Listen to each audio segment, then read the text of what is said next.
Hello everybody, welcome in. How you guys doing? Big Papa, welcome sir. How are you doing? How's the family going? Turn that down. Alright. Mr. Lord, yes, Sunday night stream. It's normally a late stream. How are you doing? 9 p.m. Eastern is our usual start time. It's about 23 minutes late, but happens. We're at a family function, so what can you do? How's everybody? How was your weekend? Oh well, pasta night's a big hit. Nice. All right, let's jump in. Let's just get to work on the old Storm Eagle. I'm going to start with a little glazing action here over this marble. You guys are not going to see the difference, I'm sorry. Hopefully when the final photos and eventual gameplay video comes out, you guys are oohing and awing over my amazing marble work. But yeah, no, family's doing great. Painting son's just getting ready for bed.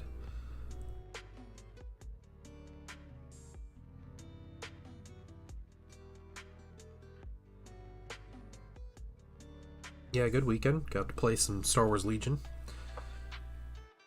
Hey, John Lockridge, what's going on? Yeah, played a game of Legion today for the Summer League. Lost my third game. Feels good. That was a lot of fun, though. I'm just figuring out the game, and I'm playing with a really limited set of minis. Like, basically just enough to get my army, off the ground. So, don't mind it. Been playing some good opponents, so it's a lot of fun. Doing great. Oh, Exodites, yeah, we got lots to talk about, guys. A lot to talk about. Hopefully a decent amount of time to do it. But I want to talk about all the things. We can go through everything kind of systematically, maybe. I don't know. We'll just keep bringing up the same thing. Is he interested in the World Cup? He hasn't been. No, we haven't really watched it. I watched some of it. I don't know. Maybe soon. Kid's about to be out of state for a while, so we'll see. 1 second, guys.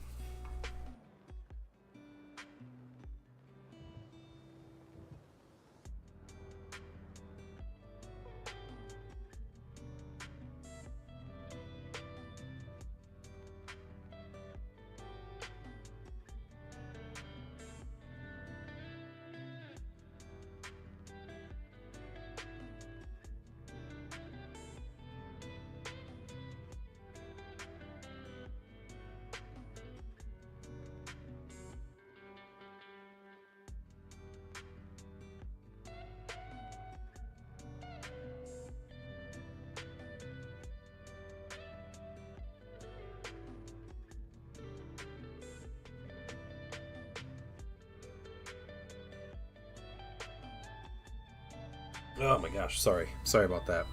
Just dying with a sneezing fit over here. I didn't want to old man sneeze into the microphone and blow out everybody's eardrums. So, let's see. Mr. Lord, first game of 11th. You won 14-13. Close game. Necrons versus Death Guard. Nice. Why is my mind freaking out here? That's really cool. What's your opinion on that between 10th and 11th? What are you thinking? SRVO Midsummer reveal show was the Exodites. Expecting Catechins at the end. Perfect opportunity. Yeah. Catechins versus Exodites would be cool, but yeah. So Exodites, I thought they were pretty cool. I'm not a big Exodite fan. One thing, I don't know if this makes people angry if I'm bringing this up, but one thing I was not expecting with Exodites when they eventually revealed them was the fact that they all have guns and advanced Eldar looking armor. I thought Exodites were supposed to be primitive and not using technology. I thought that was the big thing for them. But they're literally using craft world weapons. So, maybe that's just me misremembering stuff, but That was one small gripe I had. No, I thought they looked good though. Thought they looked good. I've never been like a big Exodite guy or whatever, but that's really cool. Yeah, there's a lot for that reveal show. A lot of good stuff, and a lot of okay stuff, and a lot of like eyebrow raising stuff. Oh my gosh, we have a lot to talk about. We briefly spoke about it after this stream, because we were doing a little watch along. Oh my gosh, what is my sinus is just killing me all of a sudden. What in the world?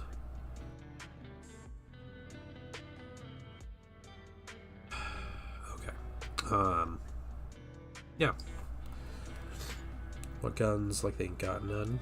We think. Okay. All right. Chill, Big Papa. All right, chill. It's pretty much 60 million years of technological evolution will get you. Yeah. I just thought their whole purpose was to be super primitive because it puts them like off the radar of Slaanesh, and then they can just kind of like live their existence, you know. But maybe I was, misinterpreting what like primitive meant. I thought it was like spears and stuff, which would have still been cool. But 1 second, guys.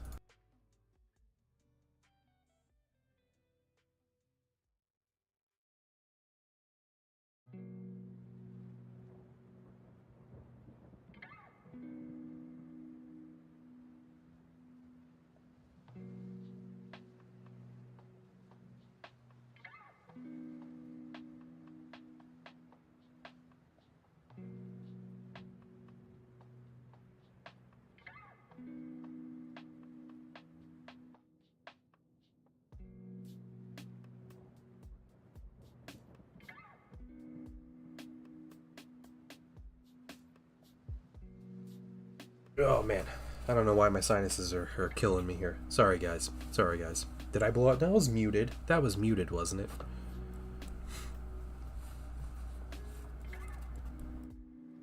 Let's use modern firearms. That's your counterpoint? What? Hey Groovy, what's up? You're just guessing. Okay. Ooh, alright. So yeah, the Exodites were cool. I understand why they kept them for last. I don't like that they were 3 models. I understand dinosaur riders. I understand they're going to be their own faction eventually. I understand they're going to have bigger dinosaurs and non-dinosaur units and all that stuff. I hope there's some cool, like, primitive, like, actual primitive stuff. And it's not just like, hey, here's Eldar Guardians, but they have, like, I don't know, a more jungle theme. I hope they don't do that. Occurrence in the past 3 weeks. Oof, okay. Alright. Yeah, just hard work, Groovy. Yeah, you were always working hard, though. Okay, I'm gonna do another coat of this glaze on here. I think it's about ready. Yeah, we get half of it. I thought they were cool. Yeah. I don't like that they put the orcs that they put in it. Like, you know, if you want the Exodites, you know, within 6 months of them coming out, you have to buy the $170 box with a bunch of orcs. You know, but that's Kill Team's done that for a long time, so that's fair. I said, you know who the winner is in 40K? The winners, orcs. Orcs are the winners right now. Not only did the Armageddon box come out, and the Space Marine side is so much more popular that people are able to get the orc half cheap. So orc players, you're getting cheaper orcs at this point from Armageddon. But there is a whole entire compatible box coming out with Beast Snagas that no one who's buying that box is going to actually want. They're all just wanting the Exodite minis. So orc players about to get all the Beast Snagas they want for dirt cheap. And just continue that snowball down the hill, right? And just yeah. So good for them. Always happy to see Xenos getting good stuff. Yeah. The Exodites into the Eldari range is more melee focused. Some pistols, archaic rifles, yeah. A melee unit, like Storm Guardians or whatever. Wasn't that Storm Guardians that were like sword and pistol guys before? Do the Orc have sometime? The whole new truck, I didn't expect that. Yeah, it's weird. It was like they just announced like a truck and then like the big mech, right? Or the mech or whatever. Kind of a strange release, but I guess Orcs just got a ton of new stuff, so it's fair. It's fair. Orc half that'll be available. Yeah, exactly. But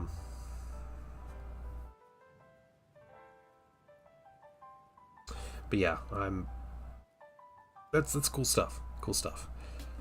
It looks like is Kill Team going to be more like jungle themed this time? I hope they have some terrain that comes out. Man, GW's always putting out ruined terrain. I want them to put out some cool like forest or jungle terrain. That'd be great. Some weird alien jungles. Yeah.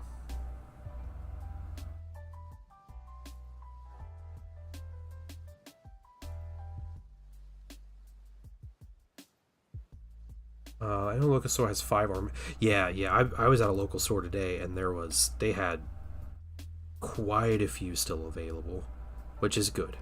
They weren't like overloaded with them. It seemed like, but there was quite a few. So, the next reveal we can talk about. Necromunda. Okay, I do want to talk about Necromunda because I hope we get trees. Yeah, Games Workshop's so bad about making trees. It'd be cool if they made usable trees. Well, okay, what I was thinking for terrain, and I hate that I love this, but I love all the terrain that's coming out for 40k. All the battlefield and battle zone stuff. I love that. I wish they would do that more. I love to see good looking terrain. Expensive, but I love to see it.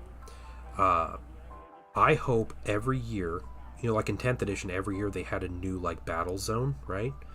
They did like the Nakaman Gauntlet, and they did Armageddon, and blah blah blah. They do that. I hope they do that, but then I hope every year they come out with corresponding terrain set for said battlefield. I would be so happy if they did that. Yeah. Hey, Ghost Hawks. There's Ghost Hawks. Yeah, the terrain was really cool. Yeah. I have an opinion about the winner of this announcement stream, but we'll get there. But no, the terrain looks great. Like, that terrain's pre-painted terrain's gonna be so expensive, but it's gonna sell so quick. If they would release the Realm of Battle board again, I'd freak out.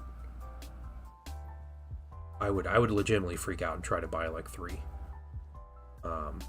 Anybody who missed the Realm of Battle board days, you miss like the goat of like battlefield stuff that Games Workshop made.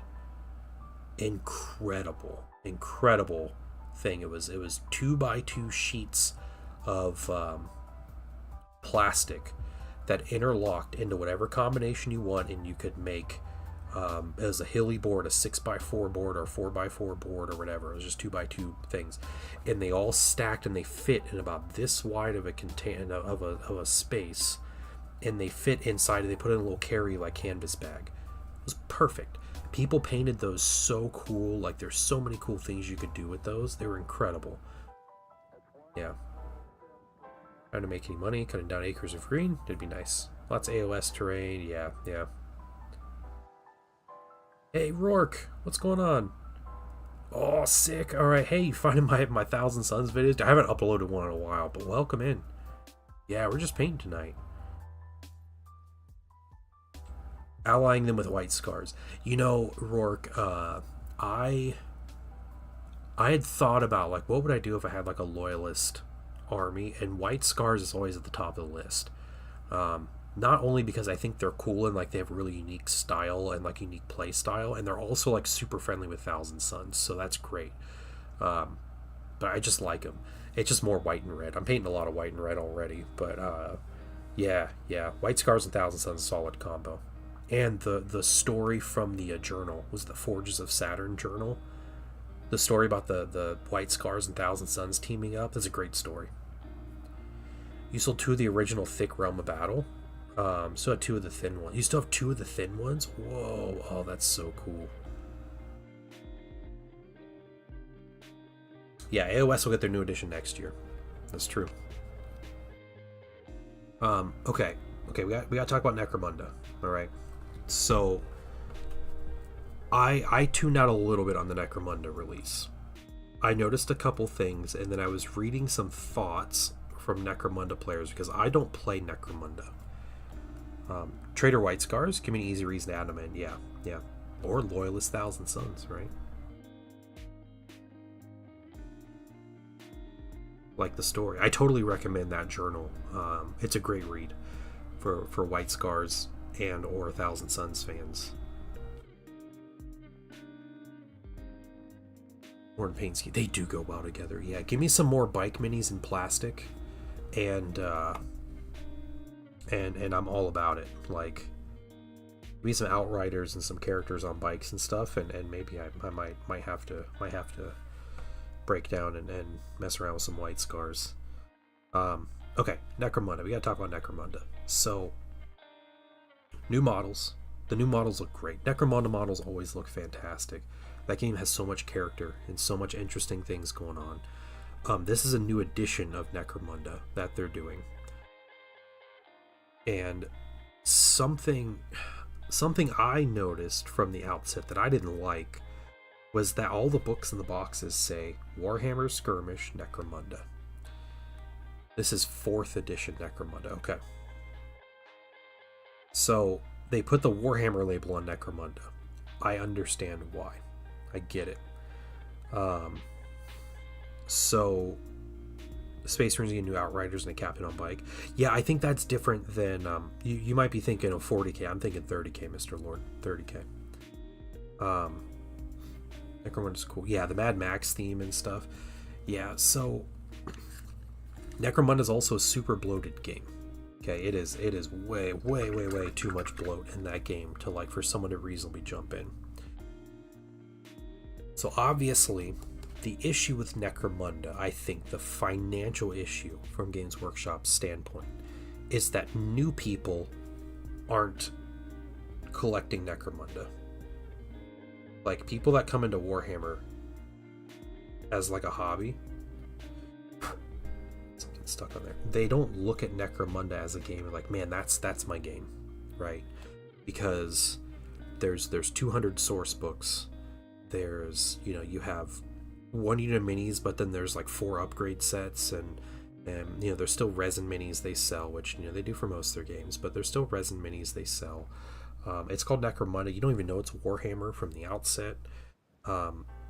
You don't. Is it an army game? Who knows? So skirmish is important to talk about, to like mention the label, blah blah blah, like all these little things. So their goal, if we remember, Games Workshop's a corporation, and every corporation they make one thing. Every corporation, they make money. That's what corporations make. Games Workshop's not a miniature company. Okay, they're not a game company. They're a money company. They're a corporation. Their job is to make money. So, selling more Necromunda means making more money.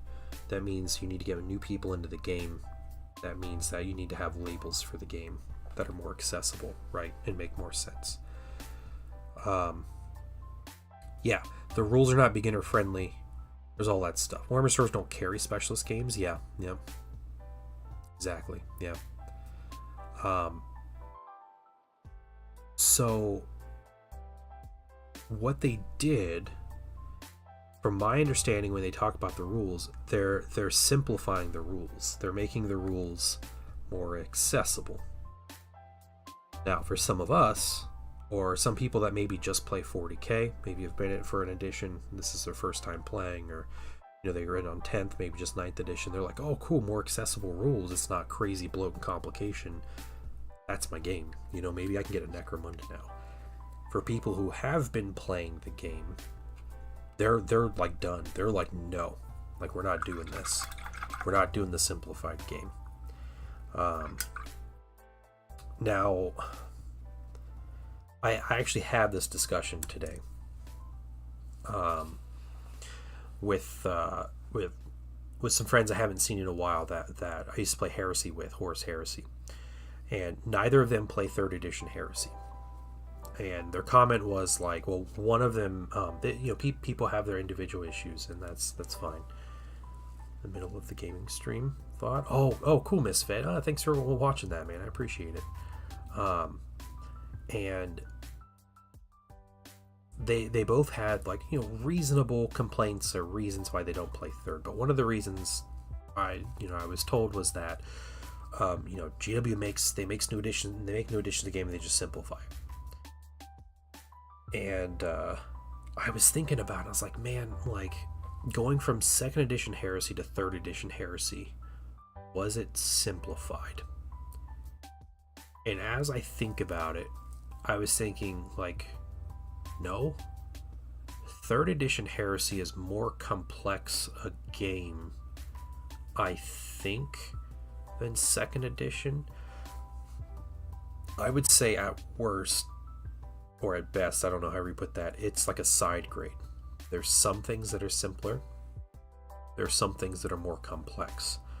Like in Heresy, every model has 3 additional stats that they did not have in second or first edition Heresy, which is taken from Necromunda, like all the extra leadership stats.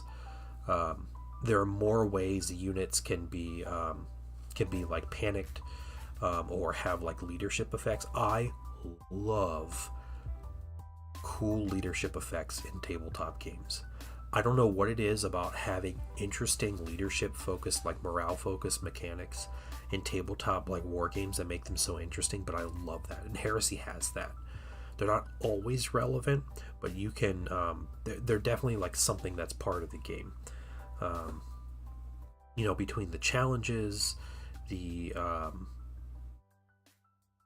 extra leadership stats, the way statuses work, the army list building is more interesting. So there's a lot of extra complication in 3.0, and there's some things that were simplified. A lot with vehicles were simplified a lot. You need an engineering degree to make Mechanicum lists for 3.0? Kind of, yeah. Honestly though, Canoe, also welcome in. Mechanicum, yes. Oh my god, Mechanicum has always been confusing though. I know the same player locally who's played Mechanicum through second edition. I remember his complaints about Mechanicum and how like the army list building doesn't work in second edition and blah blah blah, like all these things are crazy and like don't make any sense. He's a very smart person, like a college professor, and he's like, these rules don't make sense. We go into third edition, he's like, this is crazy, these rules don't make sense. I think it's a Mechanicum thing. That's a whole, like, there's a whole discussion going into Mechanicum specifically and the Libers for Heresy in general. We can get into later, but I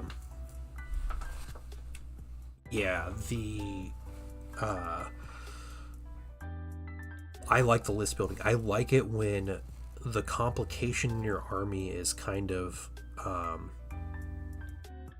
in the army build. I like having a complicated army building process. For some reason, having to think about it more and like put more puzzle pieces like together, to me that feels more satisfying to build an army. I also think it's more thematic the way the armies are built in third compared to second. I understand the nostalgia of the old force organization chart, but the detachment system, to me, I love it. Player still plays 7th 40k. Yeah, 7th 40k. We still have 7th edition. We have a 3rd edition 40k group locally. Like, some people like what they like, right? Anyway, lots of complaints about the Necromunda community for people who are already playing. That don't like the changes to Necromunda. They think it's going to be simplified, and they're like already out. They're like, we're playing current Necromunda. We're not going to play it. Drafted Demi Company Space Marine Army for Heresy. It was simple. Yeah. It's simple once you understand the process, right? But I love the like puzzle piece of like fitting the detachments in, with under specific commanders. Ground leadership in 40k is, to me, it's pretty awful. It's just, you can't, you're battle shocked. Like, that's all it does. So, Mr. Lord, a quick rundown of Horus Heresy. Okay. Every unit has 4 leadership stats. There's leadership, cool, willpower, and intelligence. They all do different things. Intelligence is doing like intelligence checks, so like using technology or fixing things. Willpower is like psychic power related. Cool is dealing with like suppression and like being stunned, and then your leadership is your like your panic or your pinned down status, those kind of things. Panic, pinned, suppressed, and stunned are four different statuses that can go on units. And there's tokens you'll put next to the units if they happen to fail a test when they need to take it from that, related to one of those stats. And they do different things. So if you have a stun token, you have a status which is an effect on itself, just having any status. But you can't use reactions if you have a stun token. That's specifically what it does. You have a stun, not allowed to use any reactions with that unit. Suppressed. Yeah, I think it's suppressed. Suppressed, you can't, when you shoot, you can only snap fire. That's what it does. But you also have a token on you, a status token. Pinned is you can't move. So you're stuck in place when you're pinned. Your unit cannot move. You can have all three of those concurrently. You can have a stunned, a suppressed, and a pinned token on a squad at the same time. If you have a panic token, it removes all the others. You can't voluntarily move. You shoot, snap. I don't think you can shoot. You can't even shoot. You can't react. But you also actually physically flee toward your own table edge. Your models will run back to your table edge with a panic token. And the tokens stay on your units until you're able to remove them with a relevant like leadership or cool check at the end of your own turn. And there's a lot of stuff that manipulates that. But essentially, like, those tokens are like, they're on there until you remove them at the end of your turn, and they really affect your units. It's very interesting, it's very complex, but they're very interesting and could do a lot of crazy stuff. I played the game we were playing on Friday. I was putting tokens on Zendral's it was a Terminator squad. Oh, I panicked him with a Phosphex, and yeah, it made them. They almost ran off the board. That poor squad was just out of the game the whole time. It was a big Terminator squad. It's crazy. Yeah, Mr. Lance with the Contacar we're doing. Just bad dice rolls, right? Like it was bad. Oh, well, that would happen at the beginning of the game, Misfit. But yeah, bad dice roll, and they just straight up fled. And that was like turn 1 or 2 or something. It was crazy. Oh, that's right. Okay, I'm sorry. Yeah. Okay, my bad. We're spoiling. Yeah. I plan on painting my tokens eventually, so hopefully they stand out more, and I'll use some bright colors so we can tell like what's what. But I'll get there eventually. I have 1,001 things to do in the next like 2 weeks. But yeah. Leadership and or morale stuff in Heresy is super cool and interesting and fun to mess around with. And there's a lot of ways to get around it if you plan with it in your army list. And most factions have good ways to get around it. And most of the units that get around it, honestly, are tactical marines. Like your basic troop choices have the easiest way to get around statuses, which is really cool. So like Terminators will struggle if they fail a leadership check. They take a much bigger hit than like a tactical squad would. Okay, guys.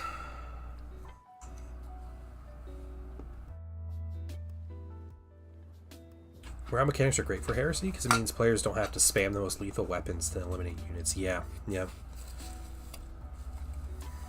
should spam those tabs. Yep. Do Night Lords revolve around lead? They do. Yeah. So, Night Lords.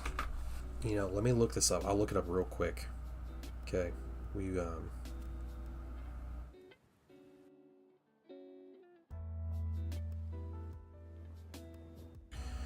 Night Lords. Where are you, Night Lords? Here you are. Okay. Night Lords have great rules. Okay, so if a Night Lord's unit is locked in combat, so they're melee combat with units that contain at least one model with a tactical status. So if a model has a status that's engaged with a Night Lord unit,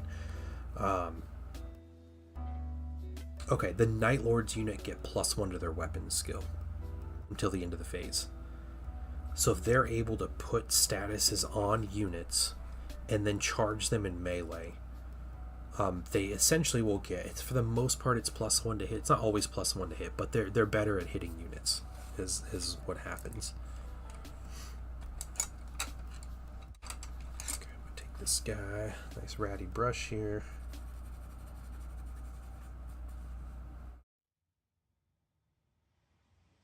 But Night Lords have so many crazy, like, flavorful rules, Mr. Lord. They have a, when you're in a challenge, Night Lords have a gambit. And I think it's called, like, Nostraman Valor or something is what it's called. But what they do is you basically, with the model that's in a challenge, your own Night Lords model, you leave the challenge and you place another model that's in the squad in the same combat in the challenge. So, like, you're in a squad with, like, despoilers or, like, assault marines. You just put an assault marine in the combat instead of your, like, expensive character that you know is going to lose. Or let's say Conrad Kurz is in a fight with the lion and he thinks he's going to lose, like, you know, from the outset. You just throw a random dude from your squad in there and then let Kurz slaughter the rest of the squad around him. People's posts on Facebook how terrible terror squads are. Yeah, rotor cannons and flamers, right? Like, that's what they're about. Dude, I loved rotor cannons in 2nd edition. That was, like, my favorite weapon for my Thousand Sons.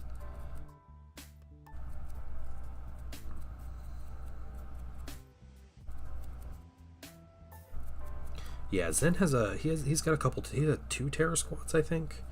He's gonna work on painting. I'm sure we'll see him. We'll see him on the table eventually. So anyway, Necromunda, the stuff looks great. I've read Concern. Now, I don't put a lot of stock in reading random people's comments and opinions about things anymore. I'm over it. I think it's worth discussing, especially since it's not a game I play. Like, I don't have an opinion on what's going on with Necromunda, so that's the most I got. We have a small group locally. I don't think we have a very big Necromunda crowd. You see more of Zen in his Night Lords? I'll tell him. He's got a crowd cheering for him. I am going to stream with Zen this week. But we're not playing Heresy. We're actually going to play some Magic and some Gundam TCG. You want to play some card games? I'm going to try the camera in a different way. So we're going to play some card games. We have a fun, like, format for Magic. I don't play Magic, guys, so you're going to see me make a bunch of dumb decisions maybe. But we're just going to hang out, play some Magic, chill. Should be a fun time. That'll be Tuesday, actually. So... but yeah, Age of Sigmar. So, ogre people, those minis were made for Warhammer Fantasy. I'm just gonna tell you guys that.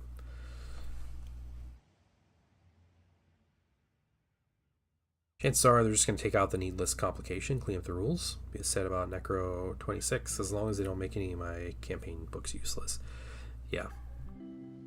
As if the campaigns are just like story guides, the campaign books, then they I doubt they'll be useless. If you're talking about like specific unit rules and stuff, they're gonna be, I'm sure they'll be invalid. Like they're re-releasing all the books for all the factions and stuff.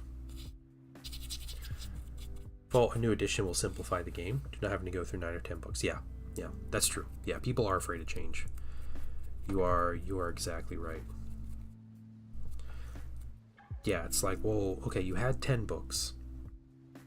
Now we have one book that combines everything from those 10 books. And instead of having 10 different rules that are all pretty similar, we made all those rules one rule and gave it a name. And everybody starts screaming that GW's gone woke. Like, that's natural progression. This guy Necromunda, yeah. Okay, the Dramatis Personae.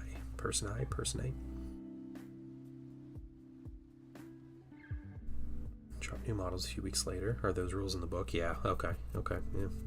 I don't know. That's fair.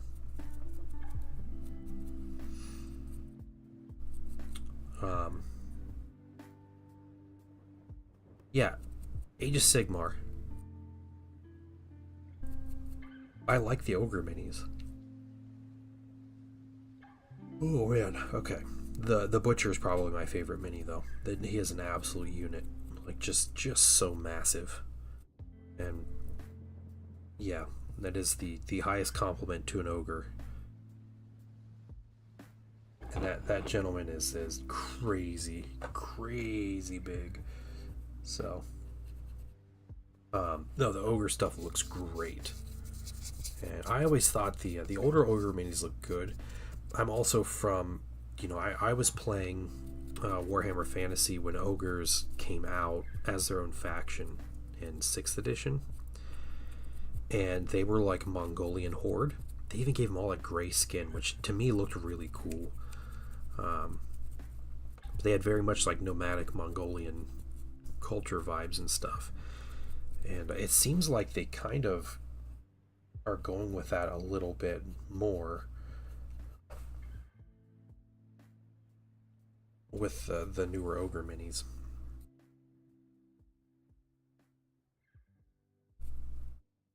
Change is good for simplification. Used to be a game dev, bunch of similar rules into one. Some people complain it's ruining cool stuff, but I thought it was easier. Yeah, I understand. Like I understand easier is not always better. And people want things to, like, especially like wargaming, right? You want it to look and feel like a war game. If it doesn't look and feel like a war game, then like what's the point, right? We're just playing chess at that point. But yeah, I don't mind some streamlining when it's certain things, like GW not making a rule that's just called sticky objectives or something, instead of having to put all that disgusting paragraph of text on every model that had that same rule.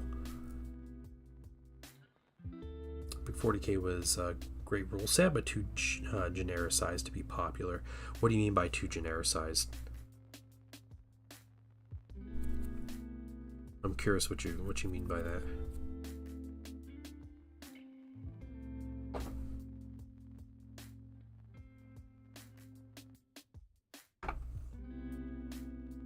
We're gonna get some of this, these engines with some brown.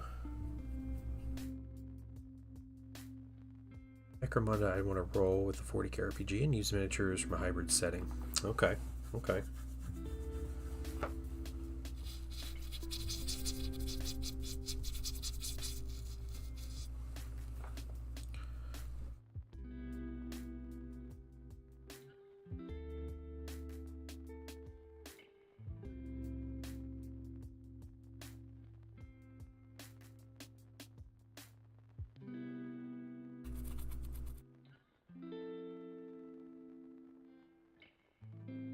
Just called heavy weapon XYZ. Oh, okay, yeah.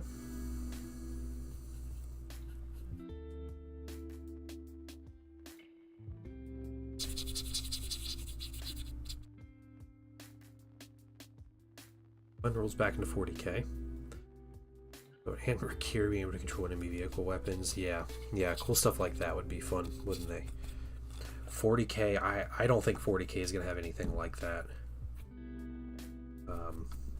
40k is like, it's very specific, and Age of Sigmar I think is a little similar, where they go for the tournament crowd, and that's like their bread and butter, is a simple, competitive, like lean game, as lean as you can make it with 26, 27 factions, whatever is in 40k, right? That's what they gotta do. That's why we love the Specialist Studio. They get to make the fun games, in my opinion. They get to do the interesting stuff.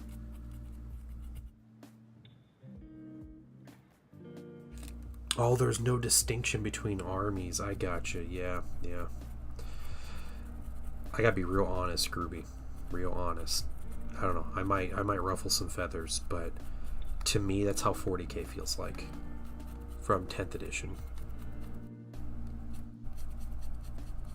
It feels like the models are just like set dressing on on top of like the same rules over and over again.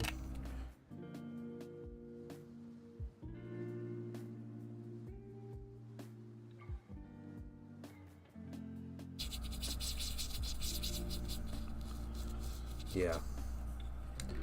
I liked 10th at the start, and then it just kept like, every codex came out, and there was oh cool, they have their, they have 4 or 5 detachments in this codex, and it was like, oh, that's just like the detachment from that codex. And like, oh yeah, every unit has its own unique rule, but like, they just all start looking the same.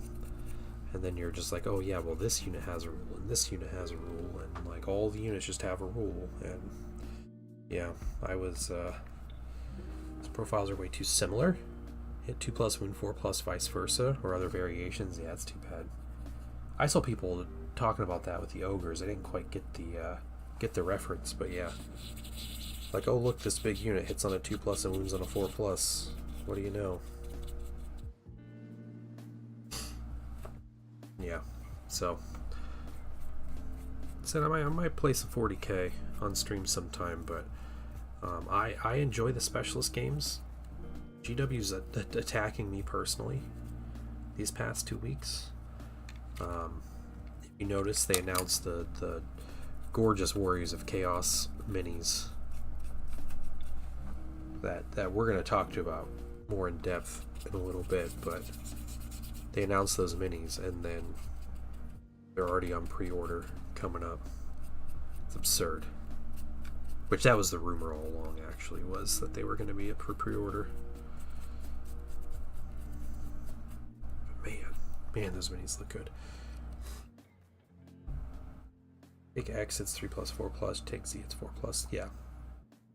Yeah, there has always been that, right? Like, that's the limit. You got D6s. Like, it's... Every weapon in every war game is... You roll this, and then you roll that.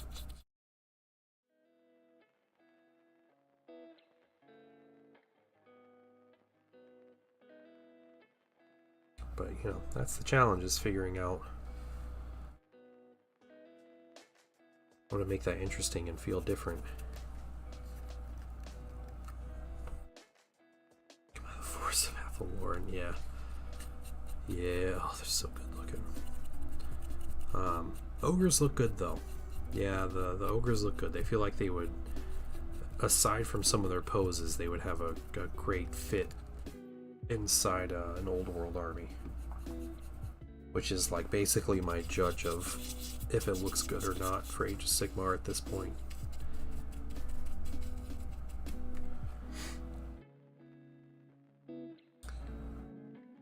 Vampire counts, they will eventually. Yeah, they will.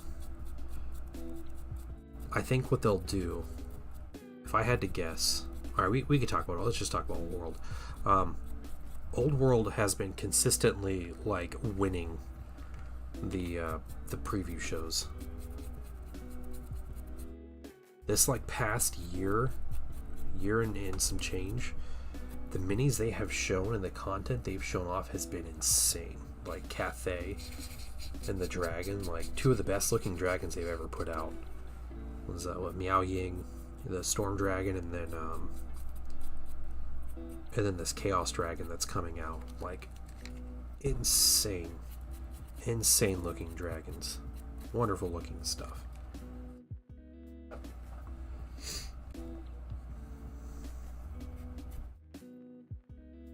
Blown away.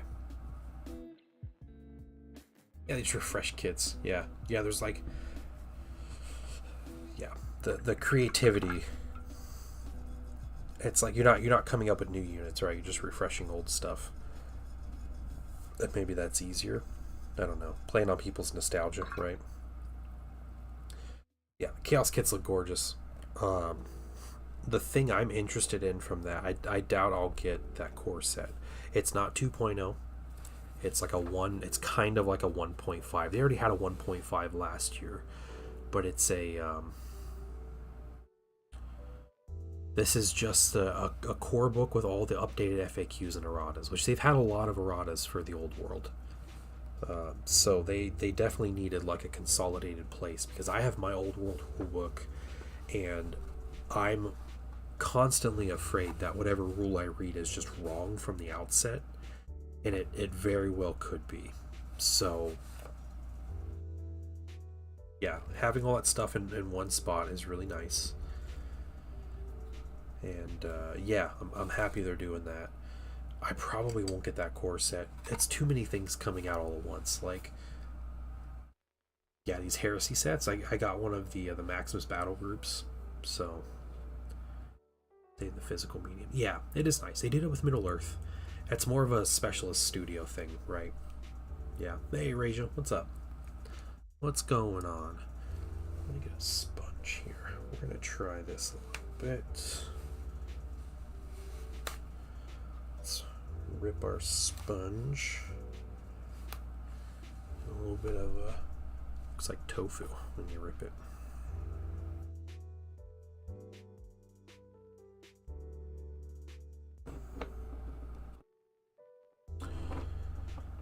But yeah, this is not a 1.5. They already did their 1.5 kind of edition. Your handheld console I'm playing. Some Minish. I have no idea. No idea what you're talking about, Raja. That's crazy. But man, that Chaos Dragon is huge. I saw a comparison picture between the Chaos Dragon and there was like a Sigmar Dragon that came out a couple years ago, and the Chaos Dragon like dwarfs it. Dwarfs the Sigmarine. The what do you call him? Stormcast Dragon.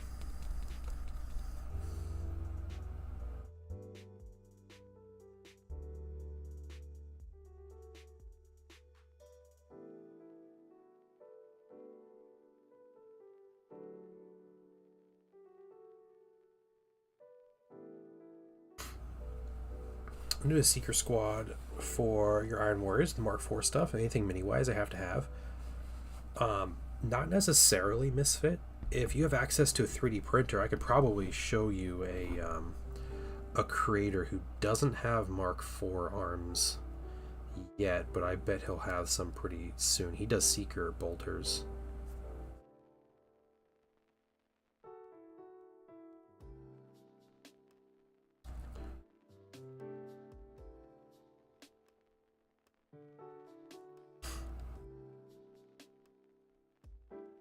Krondus?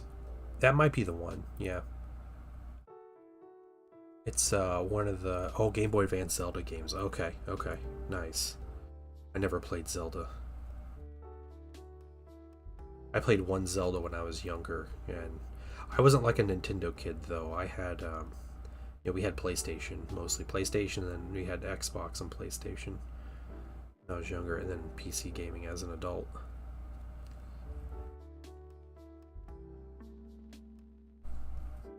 Recreate the old Narret Kirin artwork.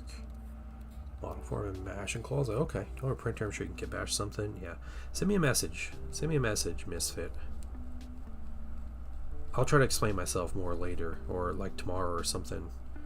And I'll let you know. I'll be in touch. Sega Dream. You had a Dreamcast. I knew one kid with a Dreamcast when I was growing up. He was our next door neighbor. The kid was horrible. Yeah, he played that Dreamcast. The kid was a gamer through and through, but he was the absolute worst.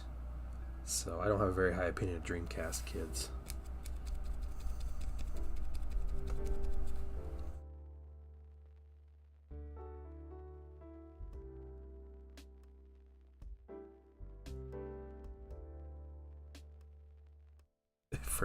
Dreamcast owners are the worst. Yeah, they are.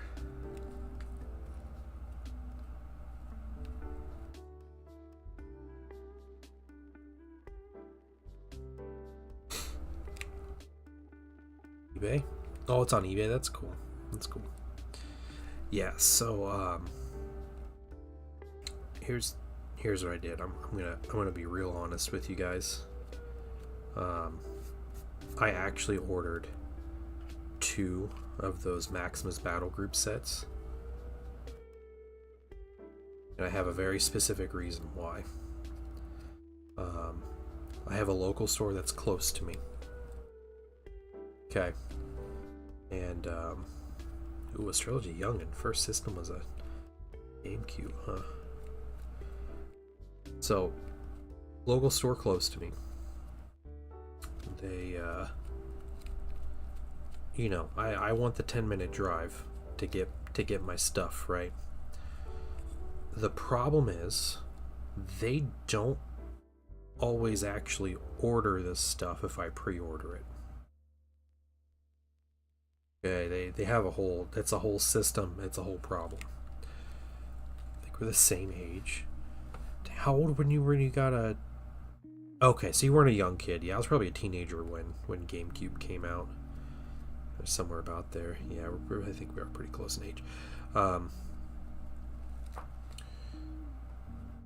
So I wanted to order from them, but I can't guarantee. You're 92. Okay, I was 90, baby. 1990. Represent. Yeah, my problem is, if they don't actually order the set, then I'm just kind of out of luck. Right, because that set's not gonna stick around. What's up, Aslan? So, I decided to order it from them with my journal. They always get journals in. That's these other sets. So, I ordered a set from them, and then there's another store that's further from me,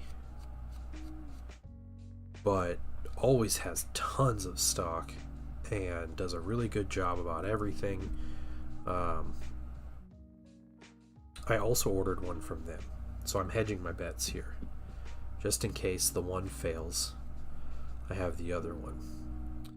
And I also had the thought that if I end up having to get both, if they both come in, I was just gonna sell most of the stuff out of the second one. I sold some of the stuff out of the first one. I was gonna sell almost everything out of the second one and just keep the tacticals, and then just call that a day.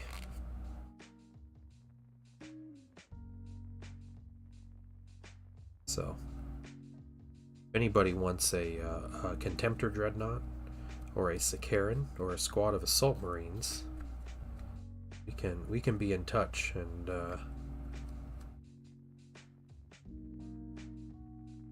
sell something if you want it. Send you some sprues.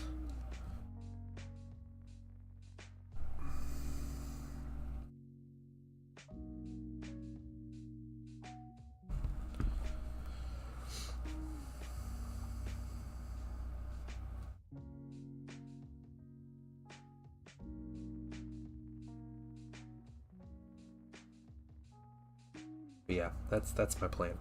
And speaking of heresy, new Custodes. There's a lot going on with this Custodes release, so we had to talk about it naturally. First of all, 3 very nice Custodes kits coming out. What, the Dreadnought, the Telamon Dreadnought, right? Like the Custodes Dreadnought, right? And then the bikes. I can't remember what they're called. Whatever their crazy jet bikes are, like Griff Falcon or something. And then the little adorable Scooty Puff Jr. thing that they shoved somebody in. Yeah, tons of super cool minis for Custodes. So I'm glad Custodes are getting their day in the sun with Heresy. And I hope more people are playing them, just not in Zone Mortalis, because that's just disgusting and brutal. But the funny thing about Custodes is they're getting some new rules coming in a journal, and that journal is the Burning of Prospero for Custodes. The Burning of Prospero is going to be a Custodes book, and that's funny and not at all what I expected. But there's some hope. There's some hope. Dude, I love Futurama, and the Scooty Puff Jr. is a reference I use a lot. I call many things Scooty Puff Jr. New custodians excite me. Means you don't have to convert your Saturnine Dread, yeah. Hopefully more stuff than just them in it. Yeah, okay. So, in that journal, there's a couple things, alright? First of all, it's Tzeentch demons. So there is actual Tzeentch demon rules in this journal, which is a big deal for Heresy. For anyone not familiar with Horus Heresy, there are demon rules in Heresy, and they're called Demons of the Ruin Storm. And essentially, how demons work and the perspective of demons in Heresy is people don't know what they are. They're just these like hideous, like xeno kind of forms that people can't like bring a shape or classification to. So they are yeah, I'll get there. I'll get there, Big Papa. We'll circle back. So they're Demons of the Ruin Storm. So when you play Demons of the Ruin Storm, you don't choose a god to align to. There's no Khorne demons or Nurgle demons.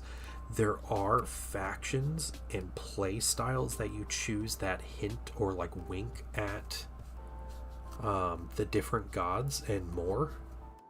But there's no actual like, this is Nurgle, this is a demonette, there's lesser demons, there's demon sovereigns, there's flying demons, there's demon cavalry, there's that kind of stuff. Yeah, it's model agnostic. You can 3D print an army, you can play lesser demons as any kind of demon thing you've wanted. I've actually considered using Zangors as lesser demons because they look awesome and they're perfect theme, and like I could probably just get them for free from people too. Great idea. Regia Custodes have literally one more unit to release for Heresy. That's it. They have everything but one unit, which is the Aquilon Terminators, which is wild to me. They might be the first miniature line to be fully turned over, aside from their jets. But anyway, I digress. So demons are mini agnostic. There's no god alignment or anything. So the fact that they're putting Tzeentch in the journal is a really big deal. Because it wasn't until after the Heresy that humans started to like acknowledge demons and then start to like classify demons. So yeah, so that whole thing is just like it's cool, but like, you know, we know that Thousand Sons aligned with Tzeentch, and like that's their thing, right? Like it was Tzeentch that was manipulating Magnus, and you know the familiars, the tutelaries with the Thousand Sons that were, you know, their little friends, their little warp familiars and stuff that were actually like demons that turned on them and all that stuff. Yeah, they need their big planes. Yeah. Everybody needs planes though. So, yeah, they're putting Tzeentch demons in. What I'm hoping to get out of this as a Thousand Sons player is a couple things. For the Tzeentch demons, I want a very specific way to put Tzeentch demons allied in with my Thousand Sons. I'll freak out and buy some Tzeentch minis at that point, because I love the Screamers and Flamers of Tzeentch. They're great demon minis. I like those. So maybe that'll be a thing. Yeah. Don't pay $600 for the Custodes plane. You'll pay $200 when it comes out in plastic, you know, a few years from now. Some other things they're doing in that journal. And I learned some stuff about the lore of this journal. All right. If you guys can understand this. All right. Burning of Prospero is a big battle, right? It's a really important battle. It's Space Wolves versus Thousand Sons, right? That's how everybody knows it. That's the battle. In the old, the black books from the first edition of Heresy, they had the book was called Inferno, and that was your first like big look at the burning of Prospero and the Thousand Sons rules and all that stuff. But they covered the Thousand Sons and they covered the Space Wolves in those books. They've had publications where they've talked about Thousand Sons and Space Wolves, like the Thousand Sons novel, and then Prospero Burns, the novel. right? They've got those perspectives. We've never had the perspective of the Custodes in this battle. So this is a chance for Games Workshop to put Custodes as the perspective and get their story. You know, it's called the Judgment of Valdor, right? So it's about Valdor, and it's about them fighting demons. I'll talk about Sisters of Silence stuff, because I had a discussion with someone this weekend about it too, but yes, but not now. Yeah, no sisters now. They probably did talk about Custodes, but they weren't like the focus. Like, this was them trying to give Custodes like their moment. And this is also like, this Judgment of Valdor thing sounds like it's more Custodes fighting the demons while the Space Wolves fought the Thousand Sons. Right. I don't own Inferno, so I can't speak to like what they've talked about for Custodes, but this is what I have read people talking about as far as like the stories and how they align and everything.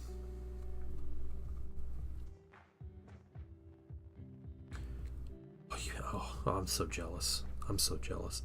That book is like a white whale for me. It's the book. They did some. There's a chapter. Okay. So I want rules for allying demons easily into my Thousand Sons. Give me something, because I don't think demons normally aren't allies. You can't ally demon armies with other people in Heresy. They're their own thing, and that's it. So I want that. That's one thing. Another thing I want is, and this is something they're doing, so they're doing the Tzeentch Demon rules. They have Custodes rules. They also have a new cohort, which is a Solar Auxilia like faction rule, basically. So there's a mechanized cohort that's for tanks and vehicles. There's a siege cohort that's for artillery. There's a iron cohort, which is like allying in like Mechanicum and Solar Mixed. All kinds of different cohorts like that. They're making a new one. And if it's a new cohort on Prospero, I am hoping that that cohort has psychic stuff. There's already Prospering Spire Guard rules that we played with on Friday with the Exploding Head Solar Auxilia, but I hope there's a cohort that has some kind of like tie-in to the Prosper Spire Guard. That's another thing I'd freak out about if that's what it has. I would love that. You still have eyes on 2 of the recent Tzeentch battle forces if you want one. No, it's fine. It's fine. I can't. Aslan, I can't do that right now, okay? GW wants my money. I don't have money to give them.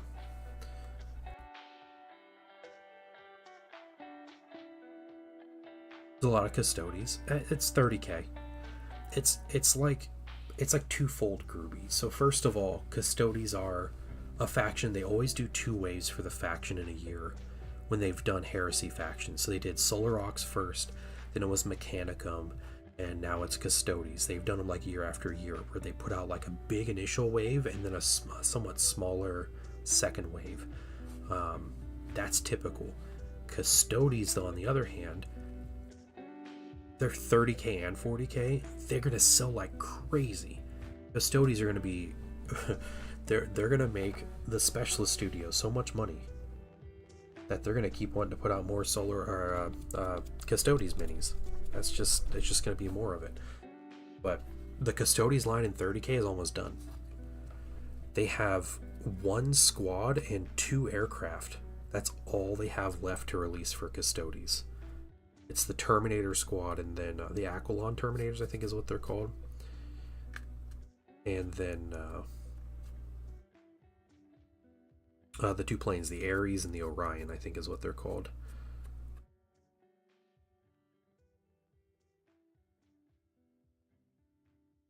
Yeah. I'm looking forward to that journal. That journal also has rules for some kind of sodality. It's called an adjutant sodality for the Custodes. Now I know the sodalities for Custodes are like squads, if I remember that correctly, and I don't know what an adjutant is. Well, it's like a servant, right? That's what an adjutant is. I looked up the definition, like the closest I could find. So that could be a Sisters of Silence unit. It could be like mortal humans that help the Custodes, that have like lines so they can hold objectives and just remove the only weakness that Custodes have. I don't know. I don't know what they are, but just what they could be. Okay.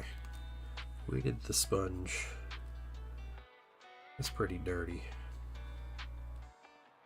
Jeez, what's up? See if it's something I'm gonna buy. Yeah, sure. Pop it in general, man. Take a look.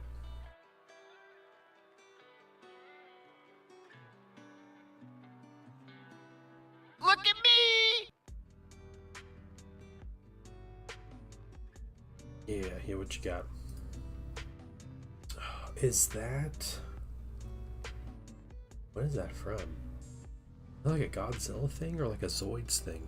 What is it? That's cool though. Is that a print?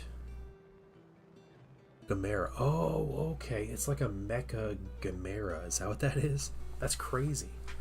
Missiles on his back and everything. Inquisitor for Sisters of Silence. And 40k. Sure to be nice. Is that what you're saying? It's used to have some Sisters with more options than previous ones and sell more. People would love that, Raja.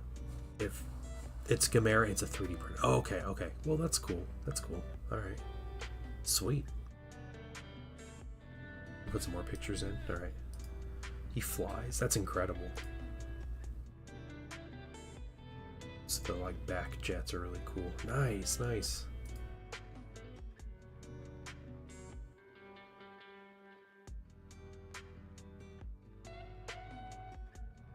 Yeah, that's sweet. That's sweet, GAs. Love it. Yeah. Sisters of Silence players and Heresy are like on life support at this point. I'm gonna say at least $100 for that thing. That's a lot of prints and a lot of pieces in different colors. I know 3D printing itself isn't like expensive. $181.90. Yeah, okay. Yeah, that's fair.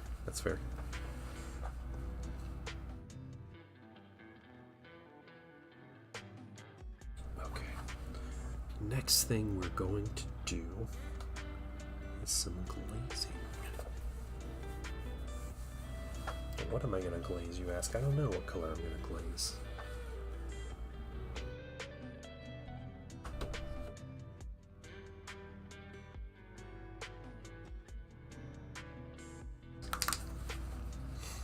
You have 3 units and like 2. Yeah, they do. Yep.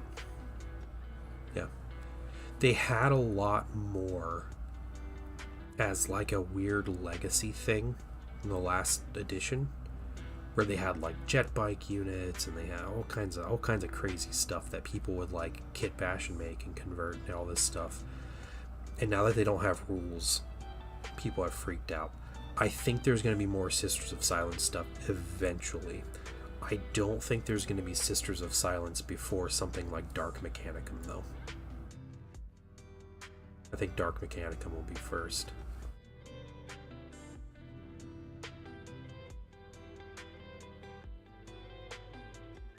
One second. He doesn't have his own jet engines. Oh, that's too bad.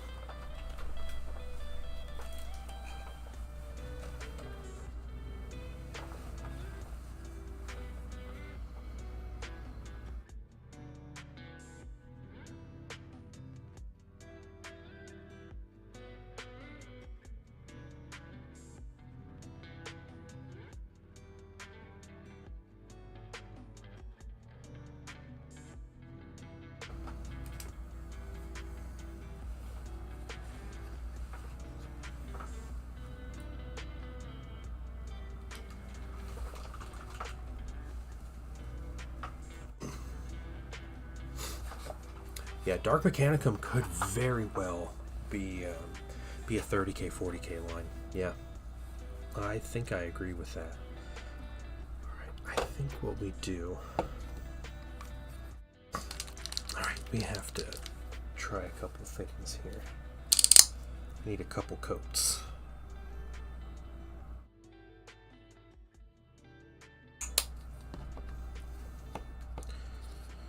we start with this one?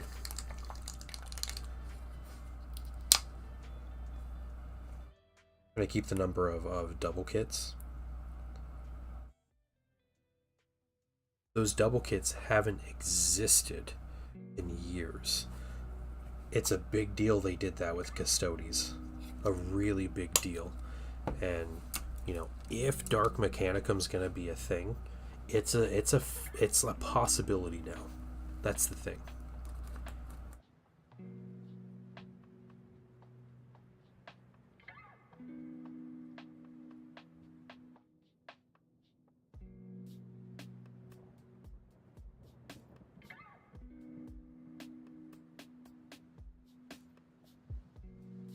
So it has been, yeah. I mean, there's been a lot of things that have been double kits, and GW got rid of those. So them bringing that back as a thing and not separating them, right, is kind of a big deal. Painting this green. What we're doing, guys.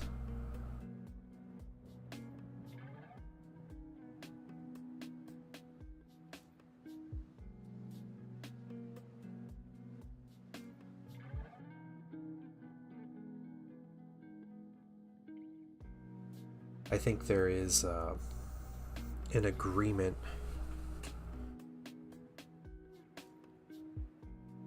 between the two studios.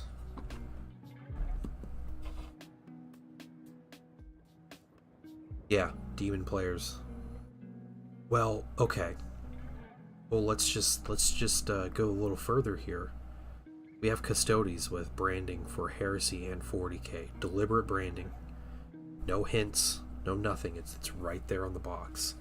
We also have a Heresy journal that specifically has in a paid product Tzeentch demons, calling out flamers and screamers and horrors and stuff like that. That is also cross-marketing, because not only were Demons of the Ruined Storm like mini agnostic and they wouldn't call out specific demons or demon types, it was also a free PDF. It wasn't a product they could sell. So there was no, like, sales poaching idea.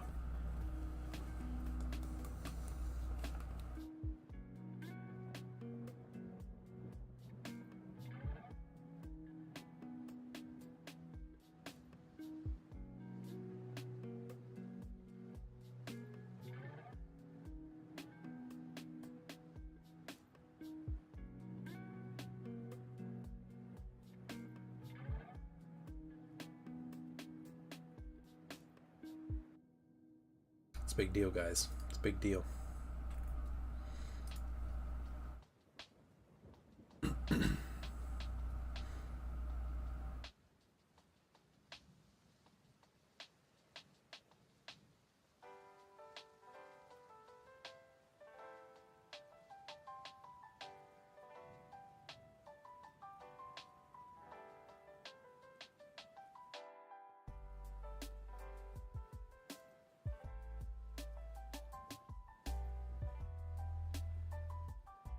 Give this green time to dry. Is someone on their EB? When does EB? It's a lot of money. All their executive board, yeah, except for Project Studio, or can make money using what we have and share credit. Yeah.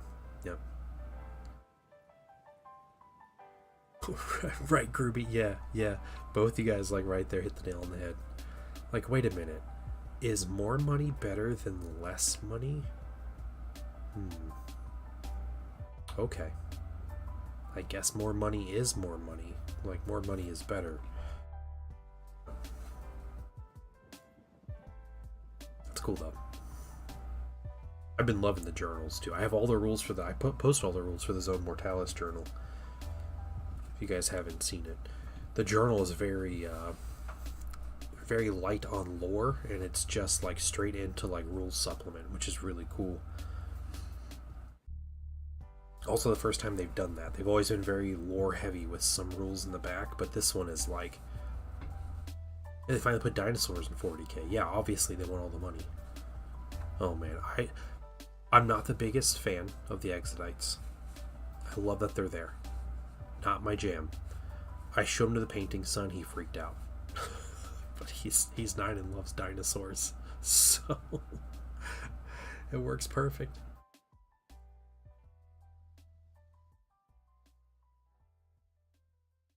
That's so good.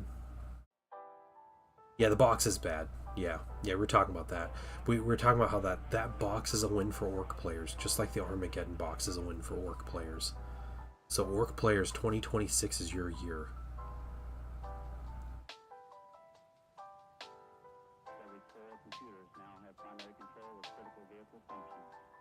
Yeah. It comes with a bunch of beast snaggers and like the squig riders and stuff. Separate take up shelf space. Don't get sold. Also, it's lost revenue. Ghost Hawks. I think having product bloat is the goal, and not a maybe a temporary goal. But I think it's kind of the point. So my thought about what GW's been doing the past years. First of all, GW's been making crazy money. The company's been growing like crazy. They want to release stuff that's cool and they keep making money. Keep doing it. It's what they do. Alright.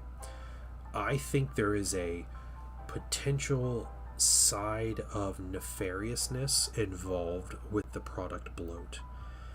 And I think what's involved with that is they are pushing other games out of the market from local game stores, from independent retailers. It's not online only sales, it's independent retailers. A Warhammer store is never going to carry Warlord games. They're never carrying Bolt Action, right? Just about everything Games Workshop sells as a game individually more than Bolt Action does. I can guarantee you that. Games Workshop doesn't want Bolt Action or Warlord games selling anything because they're a competitor, right? So what's the way? That's the way GW takes over. That's the way they push out competition, is by physically pushing their products off the shelves. Because an independent retailer, one that wants to, make a living and stuff, they will carry the things that sell. And if Games Workshop is selling, they're carrying Games Workshop. If Games Workshop takes 2 of the 3 walls in the store that hold product, then they're going to stock Games Workshop on those walls, right? If that means that Mantic Games and Warlord Games and Archon Studios and was it Modifius, if they can't keep up with their sales, that's it. Like if they're not outselling Games Workshop, they're not getting shelf space. Yeah. Games Workshop is physically pushing stuff out of stores, like competitors out of stores, just by sheer number of boxes that they put out. Yeah, stores only have so much budget and they can't carry all that stuff. We have 3 or 4 very large LGSs in like my metro area, and I guess one of them kind of carries just about everything I can think of. They're insane though. That store is insane. The other ones, like they're making choices, right? They're pushing stuff out so they can fit more things. And the one that has the most space is Games Workshop. It's 40K. 40K has an entire wall in this giant store, plus 3 of the aisles in the store, where you go and you look for any other game, and it's like a couple shelves. Several shelves GW often stocks big Battle Force boxes. Yeah, if no one buys them, that hurts. Yeah, that's true too. Yeah.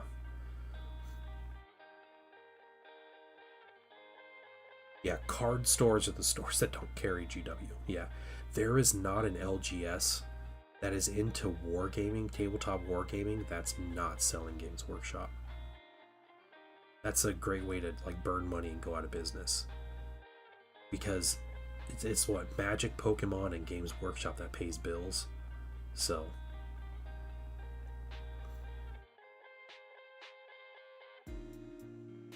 I heard a long time ago that it was Magic the Gathering that paid bills for the stores, and everything else was extra.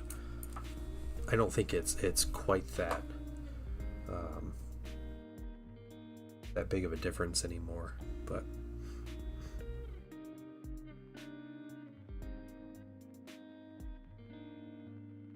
OGS and Card Shop merged. That's cool.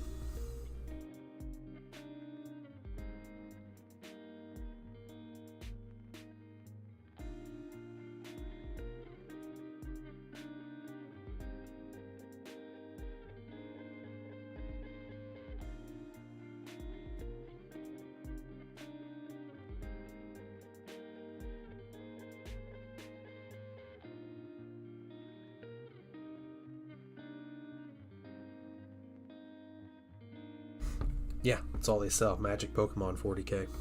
Yeah.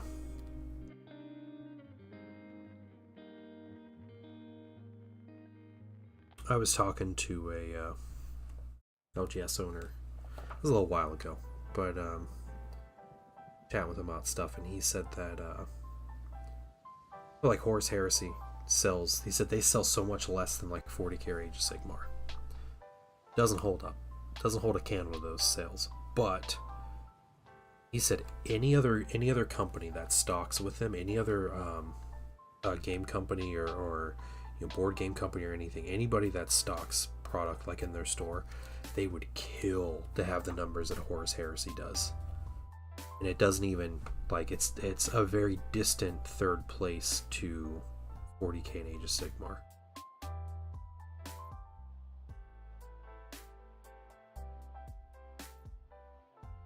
So even like your like Star Wars Legion, right, which is a big game, it's really popular around me.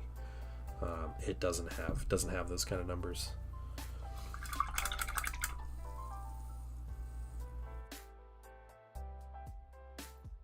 Sim games need to make miniatures in a TCG store. Yeah.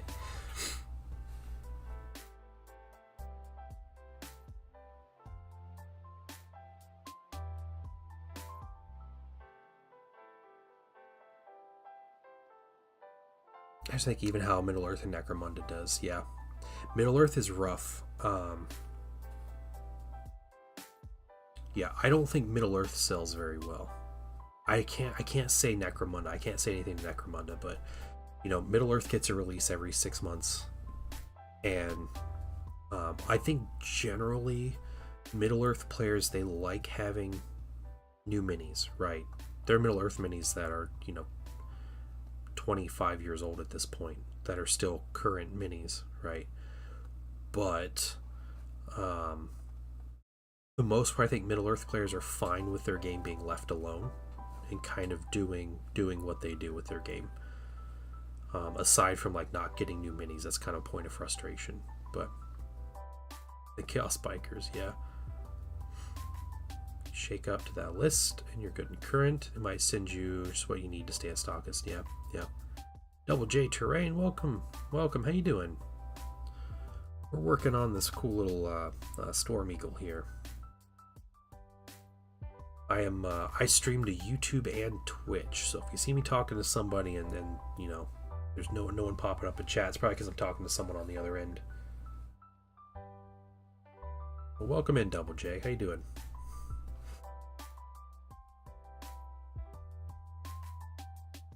We're talking about preview stream from Games Workshop and how Games Workshop uses its product bloat in a very combative way to physically push product out of independent retailers like other games, basically.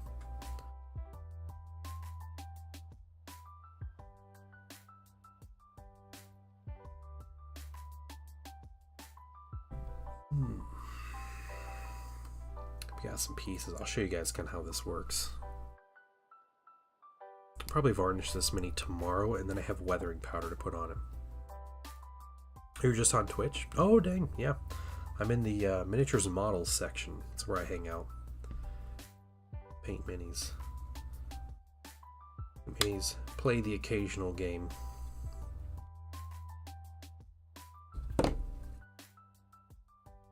Double multi-melta. Twin multi-melta here. Pretty solid. These wings can get different weapons. You have missiles, but I also have las cannons. Hold on. Let's get these out. Is that the window? It goes on the other side. Stuff for future move. Let's see if I can... 2 boxes of Chaos Biker Squadrons. Oh, dang. How appropriate. Why shelf space? Yeah. Yeah. We were talking about like how they release so much stuff. It's every week. Just multiple sets coming out, like new sets, and not really replacing old sets, just new sets coming out every week.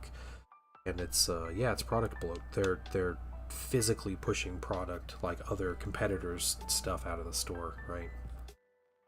Because you gotta stock what sells, and Games Workshop sells. So this is looking cool. I'm thinking a lot of sand. So I want to get a lot of sand powder, like weathering pigment in here. I want to put it in the jet engines. And then around this exhaust, I want to put it back in this like missile exhaust here. It's up here.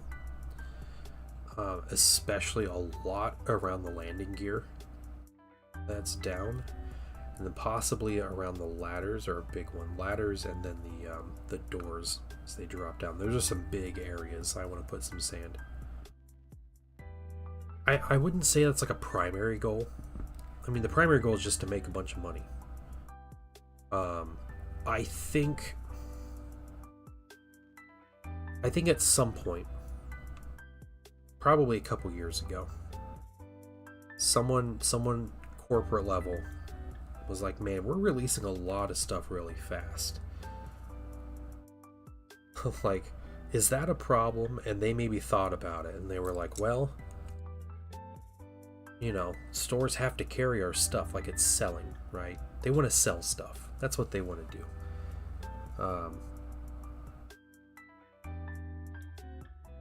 Yeah, someone at some point probably thought about, like, this is a good way to beat our competitors,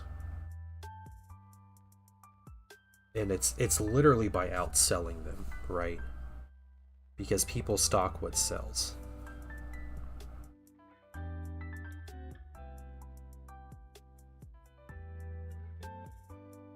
But then it just, yeah, I guess it just moves into a, like, we're gonna take all the shelf space. All of it. I don't know. I think that there is someone out there that said, like, hey, here's an idea, let's do this, or let's continue with this and make this a thing. I don't think it was ever like, we have to release as many things as possible just to push everybody out of local, like, independent retailers. And like, cool, let's start, you know, let's bring Necromunda back and start releasing more stuff for it. I don't think it was something like that. I think it's like their sales are already doing well, and maybe there was some concern or a conversation about product bloat.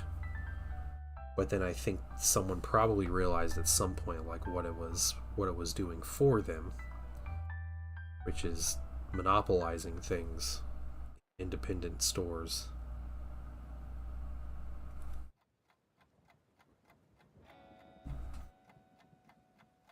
I think they can make more selling boxes over books. Books are taking away box sales and rules will be free. But not until then, yeah. Well, and you saw their clever new codex style for the orcs in 11th edition. Both LGSs sell strictly Warhammer Minis, and that's it. Yeah, are they smaller stores? But they... I'm curious, Double J, because you might have a perspective on this. He said both of his LGSs sell strictly Warhammer Minis, and that's it. Costco the only place that can fit GW products. Yeah, that'd be something. You should imagine. Let's go to Costco, and like you spend all day, run up the shelves, and you spend $60,000. Crazy. Welcome to Costco. I love you. Getting there. Scranton, PA, so it's not. Dang, he's from the Scranton, Pennsylvania. I'm not even going to say a comment on that. We're not even going there.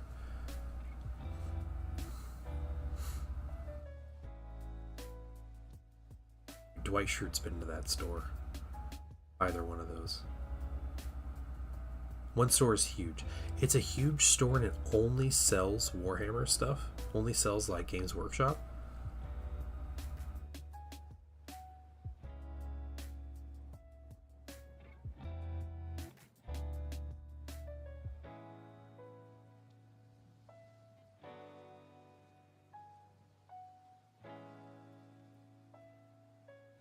Well, that's really interesting.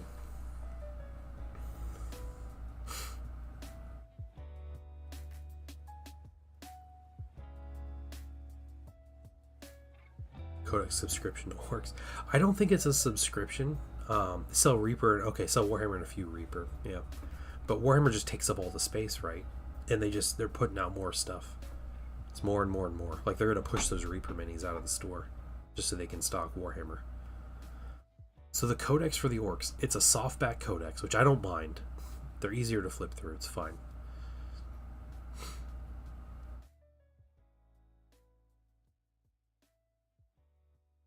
Dang, it is a subscription, isn't it? Holy cow. Okay. Whole edition worth of updates. Wow.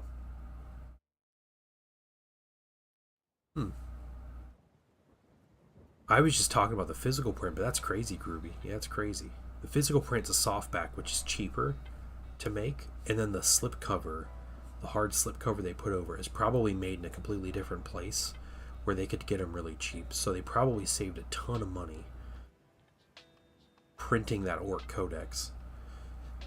And then, yeah, they'll sell it for the same price or more. That's wild, though. Rules and lore all the way through the edition. Quarterly drops. Or Codex. Oh man. What a weird thing.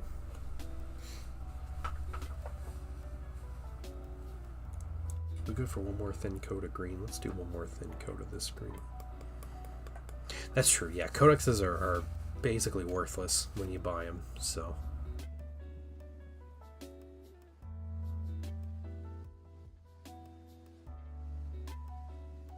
The Warhammer Plus subscription doesn't give you access to the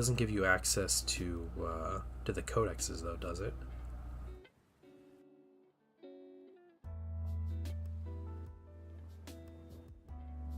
Oh, Gundam models taking up half the store. Yeah.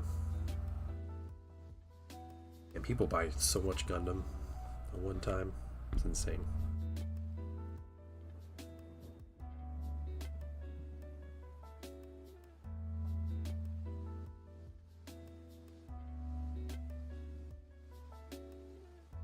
Hey, Gundam has a tabletop game coming out. Is it Assemble? Gundam Assemble? Might play that with Zen on stream when it comes out. The rules, weapon profiles are restricted. Yeah, okay. They hammered down on that, didn't they? Too bad. That's why we got new recruit. It's builder but no rules. Yeah.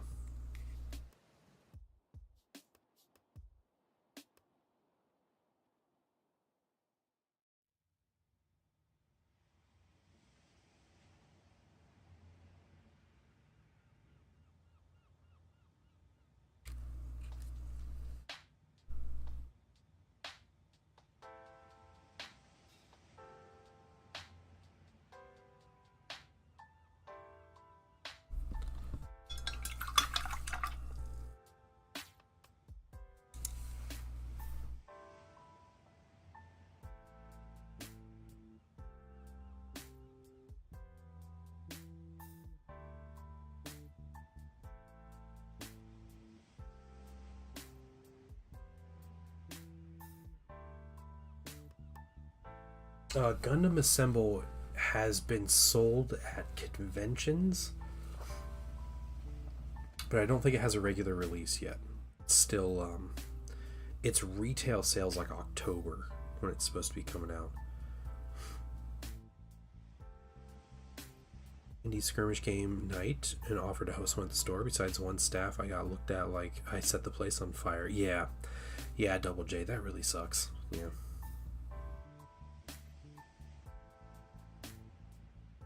It's not what sells, dude. Yeah, definitely not well received. Yeah. Oh, that's too bad.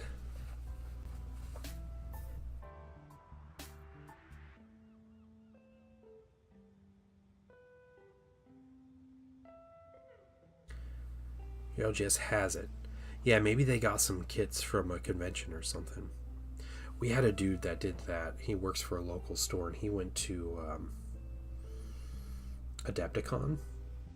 He bought a ton of StarCraft miniature game stuff and brought it back.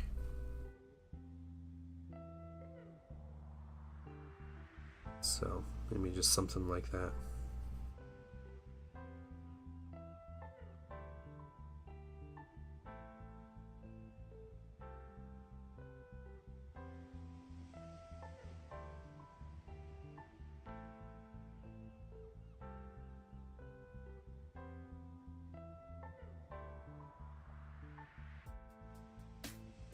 Huh. Strange, yeah.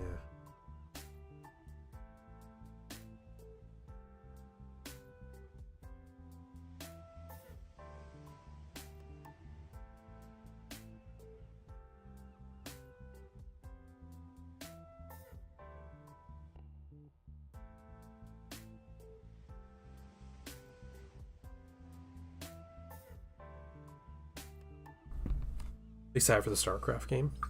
Yeah, need the bet. All right, Raja, have a good one. Thanks for stopping by and chatting. It's good to see you.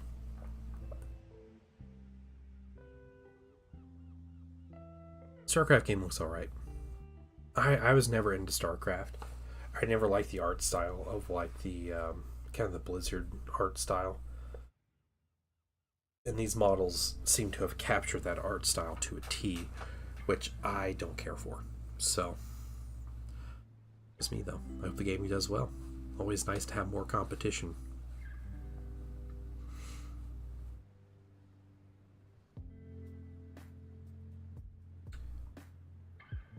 Packed up all the unopened GW boxes to move with. I have a very strategic because they could decide if they're for resale stock. I'm trying to avoid the VAT.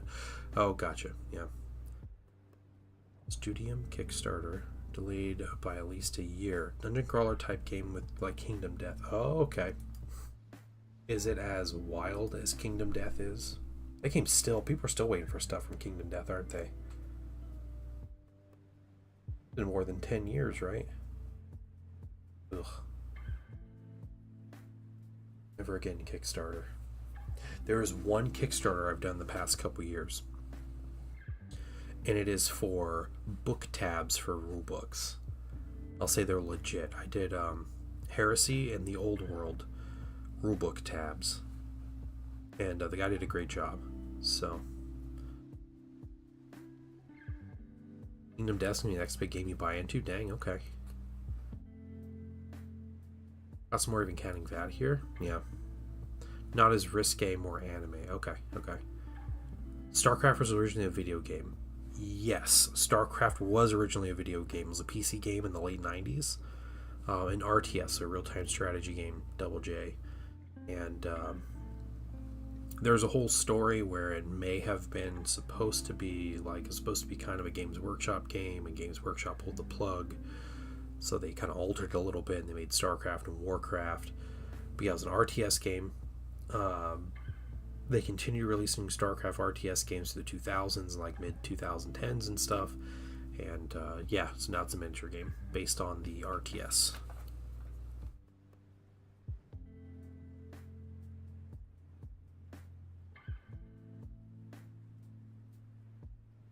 Down the road, so what?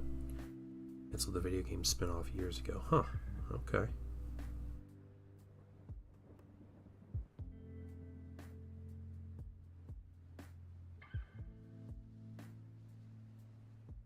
Ghost Specialist. I'm not familiar. A bit older. Bit older than late. Yeah, it's a big PC game. Yeah, if you were into RTS games, you would probably have heard of it.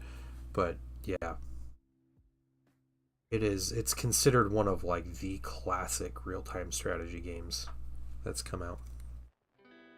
Like an Imperium Assassin. Okay. Interesting. All right.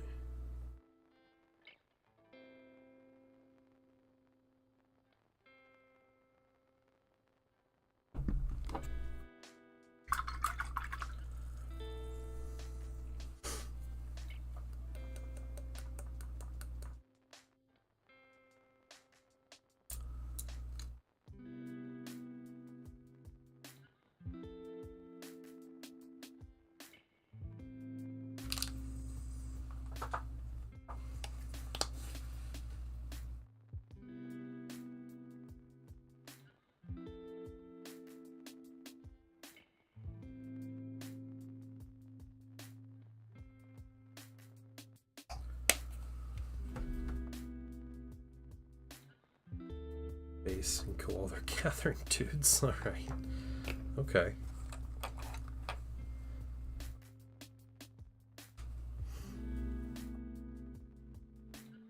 Yeah, I'm not familiar.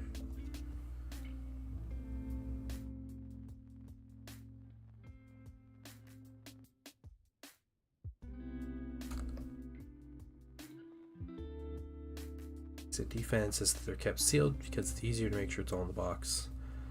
All but 3 now. Edition boxes, dang.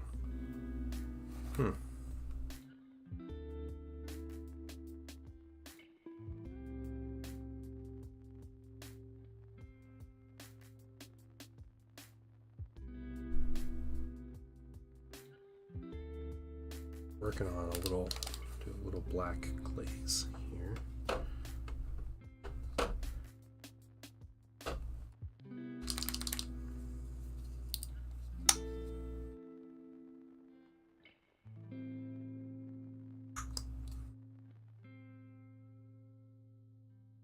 It's a very gentle paint. Littlest bit black.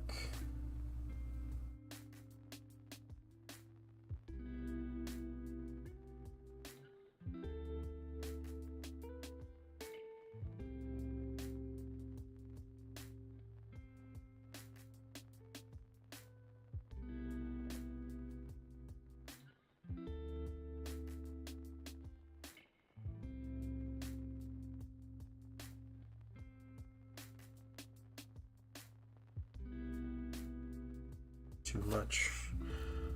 Let's see. It's not bad. Let's try that. Let's try. Yeah, you got those Realm of Battle boards. That's what I'm talking about. Groovy.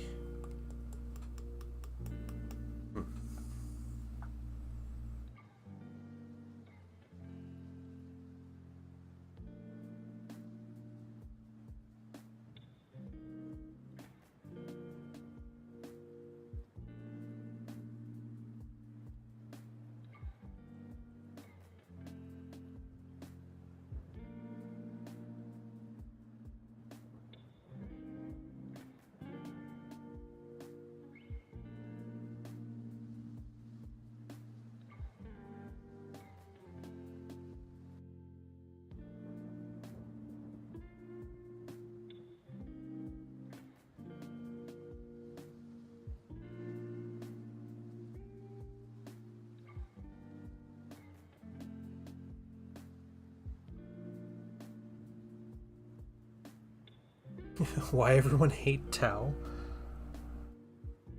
Because people like memes. That's why.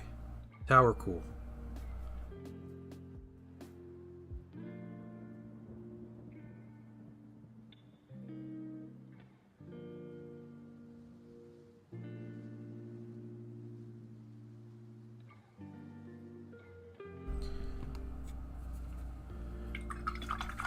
We're up to ship to buyers with the old Realm of Battle cases. Yeah, those were like hard. Were they hard cases originally, or what? Did it just sell off before I go? How fast it goes? Yeah, that's fair. Like Tau, but I like a lot of things. Yeah. I like most things in Warhammer in general. Warhammer Fantasy 40k, that kind of stuff. Yeah.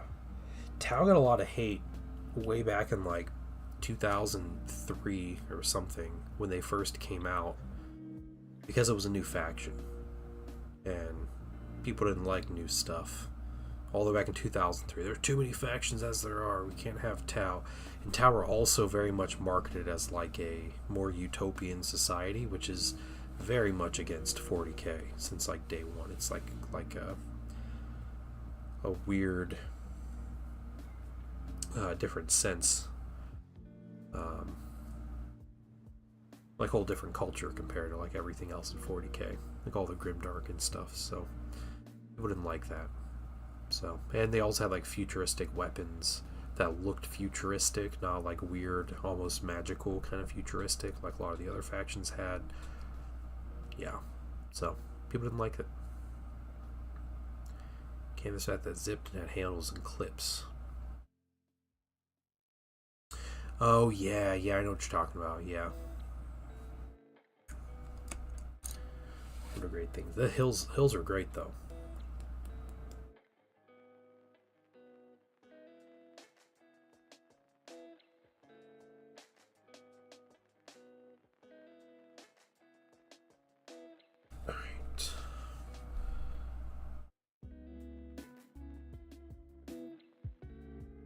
Layer.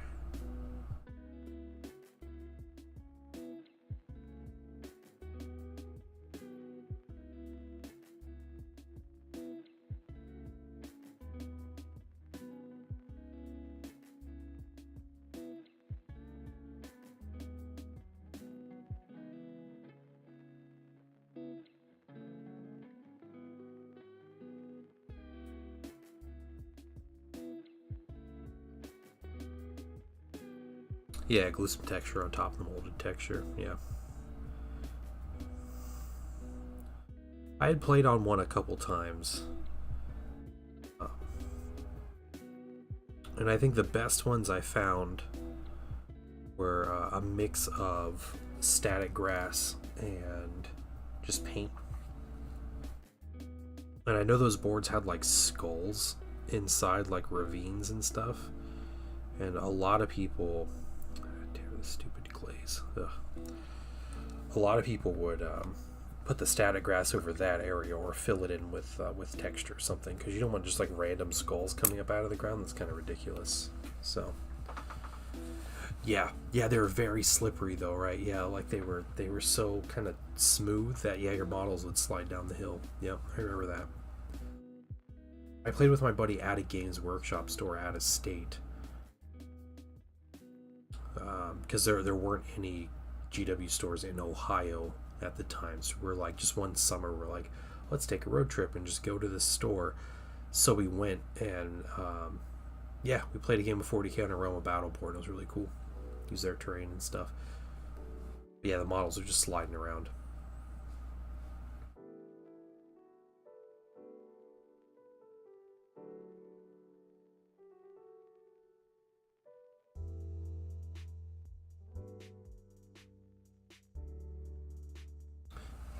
Some time to dry these window glazes. Take some time.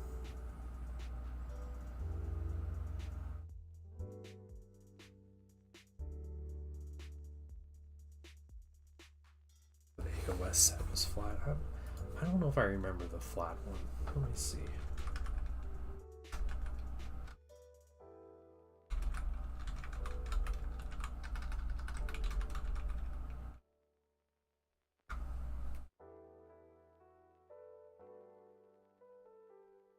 Oh my gosh, these sell for so much money.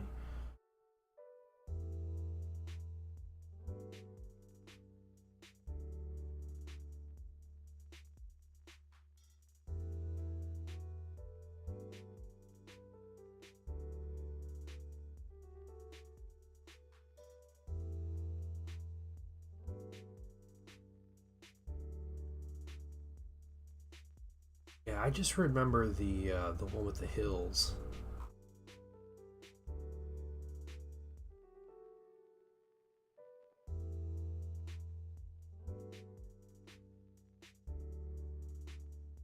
Yeah, and they made the Sector Imperialis, like the 40K one, but that one was like wonky, right?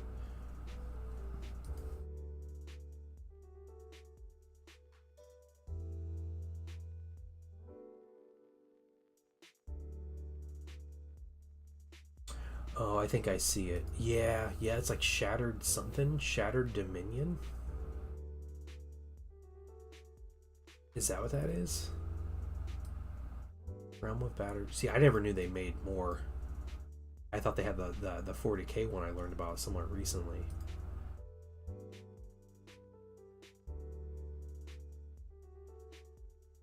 I mean, it's a pretty cool board. Some neat looking stuff.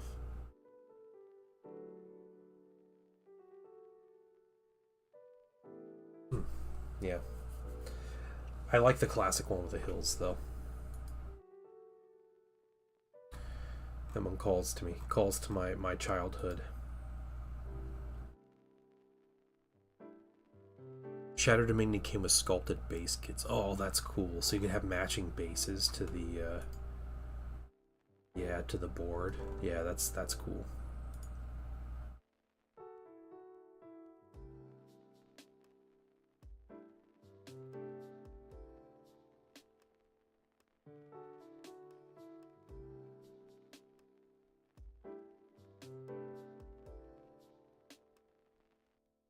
Hmm.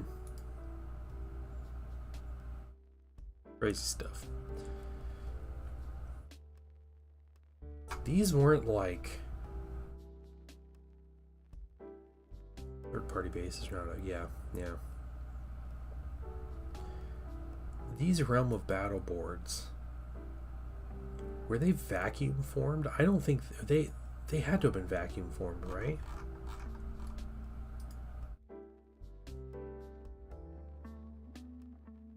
Yeah, I guess they look kind of vacuum formed.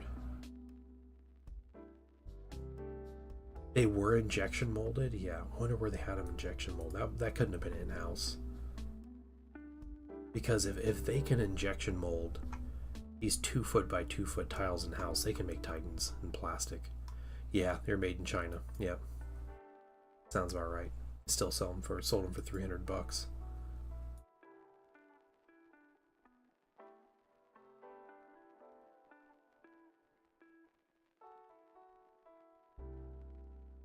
Aluminum. Yeah.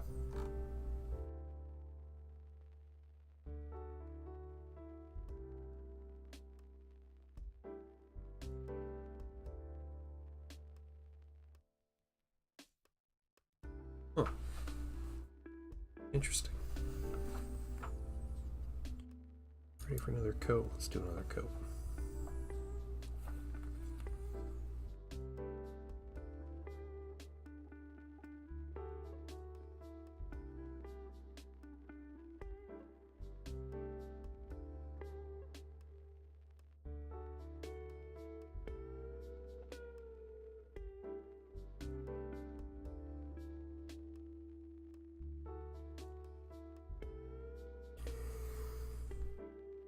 I don't think this is how I did this glaze last time.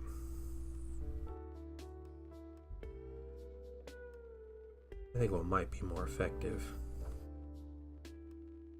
is if I tried to wet blend into the black.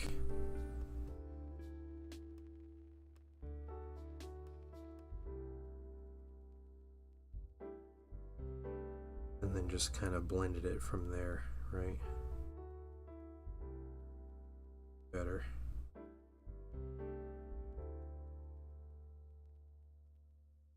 Doing this nonsense. It was going to take me 2 years to do. They're pricey at the time. They were loud with the dice rolling on them. Yeah, yeah. Neoprene mats definitely filled that niche, right? Like I'd rather have 4 neoprene mats than a Realm of Battle board, but they were pretty revolutionary though. Like that is they were perfect. Perfect for what they were.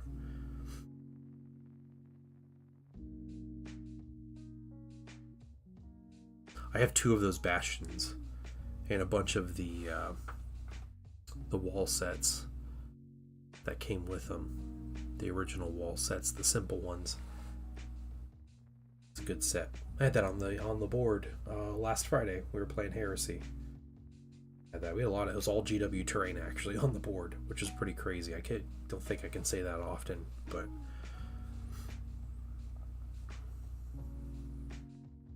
terrain and Guillotine terrain, those were made nice. Yeah, I love having terrain, like good terrain and lots of kits and stuff. I used to buy a neoprene mat like every year for Black Friday, and that was like my Black Friday purchase for myself. So I have, like, I did that like 4 years in a row or something. I bought neoprene mats for myself. So I have a bunch of different neoprene mats that are really cool. So I got different terrain, and I bought some cool ones. I got like a cool Mars neoprene mat and stuff, but like I said, we'll eventually get them all on stream. I'll show off all the different terrain. I got a snowy one. I got some a long time ago. I bought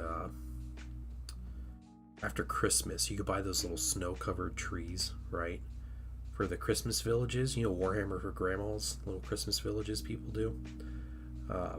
You buy those at a huge discount. So I bought a bunch of those sets. So I have a bunch of like winter forest trees, things like that. It's really neat. And accents to the right things, not just fighting over empty buildings and corners. Yeah, Ghost Hogs. That is the challenge. That is a really big challenge with terrain. Yeah.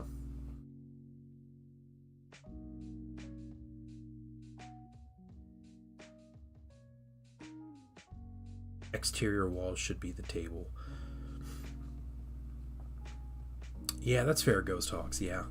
More perspective, right? That's true.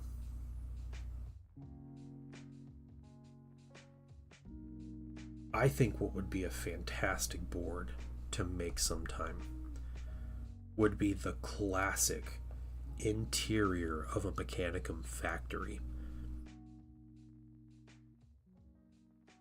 So, like, give me production line and conveyors and stuff that are being fought over.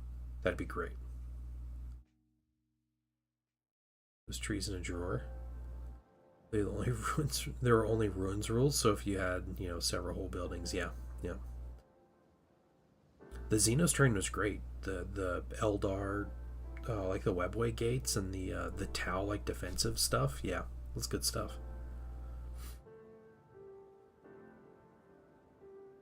I think after this week, I'm going to spend some time painting terrain, probably some of my own time.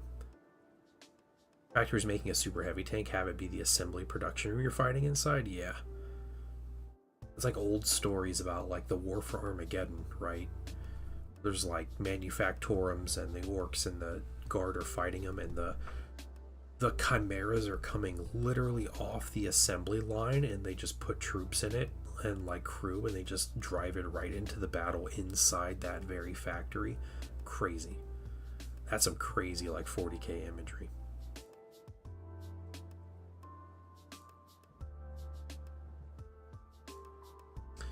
Yeah. Guys, I'm going to tell you, I am not quite done with the Mini. I need to work on this windshield.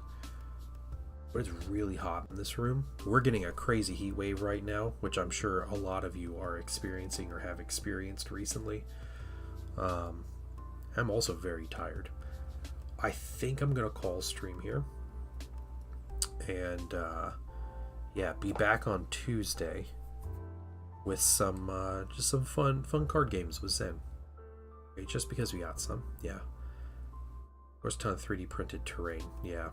Yeah, 3D printing terrain just takes over, right? Like, if you have a 3D printer, terrain should never be an issue. Like, you should learn how to quick paint terrain and just print that stuff. Crazy simple. Yeah. But yeah, I'm gonna call stream there, guys. Thank you guys for coming to hang out. It was a great chat. It was great talking with you guys. I love talking about the previews, and hopefully we find more and more. Hopefully there's some new minis announced on Monday. That'd be good. Just all that kind of stuff, right? just keep looking forward to the all the fun news. But you guys have a wonderful evening, and I will see you all on Tuesday in the other room, in the game room, and we'll be playing some games and hanging out. But have a good evening. Night, everybody.